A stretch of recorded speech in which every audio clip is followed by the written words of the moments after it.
അവിടുന്ന് പിന്നെ ഞങ്ങൾ എജുമാട്ടിലേക്ക് പോയിട്ടുണ്ടായിരുന്നു. എജുമാട്ടിലേക്ക് കയറിയപ്പോൾ തന്നെ എനിക്ക് ആദ്യം ഓർമ്മ വന്നത് കടൽ ക്ലൗഡിനായിട്ട്. കടൽ ക്ലൗഡിൻ്റെ വീഡിയോയിൽ കുറേ ഷോപ്പിംഗ് വീഡിയോ ഒക്കെ കാണലുണ്ട് എജുമാർട്ടിലെ.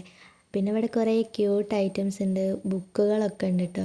പിന്നെ കുട്ടിക്ക് പറ്റിയിട്ടുള്ള അടിപൊളി ബുക്കുകളുണ്ട്. 1 വയസ്സ് മുതലുള്ള കുട്ടികൾക്കൊക്കെ വായിച്ചല്ല നോക്കി പഠിക്കാനും ടച്ച് ചെയ്ത് പഠിക്കാനൊക്കെ പറ്റിയിട്ടുള്ള നല്ല കുറേ ബുക്കുകളുണ്ട്. അത് കാണാൻ തന്നെ നല്ല രസമുണ്ട് കേട്ടോ. റപ്പൻസലിൻ്റെയും പിന്നെ കുറേ ബുക്കുകളൊക്കെ ഉണ്ടായിന് അങ്ങനെ. പിന്നെ കുറേ ക്യൂട്ട് പൗച്ചുണ്ട്, കുടകൾ, അങ്ങനത്തെ കാര്യങ്ങളൊക്കെ ഉണ്ടായിന് കേട്ടോ. ഞങ്ങളവിടെ എത്ര നേരം അതിൽ ചുറ്റിക്കറങ്ങി കണ്ടറിയില്ല, അത്രയും സാധനങ്ങൾ കാണാനുണ്ടായിന്. പിന്നെ കുറോമിയാണല്ലോ ഇപ്പോഴത്തെ സ്റ്റാർ. കുറോമീൻ്റെ കുറേ ടൈപ്പ് സാധനങ്ങൾ അവിടെ കാണുന്നുണ്ടായിന് കേട്ടോ.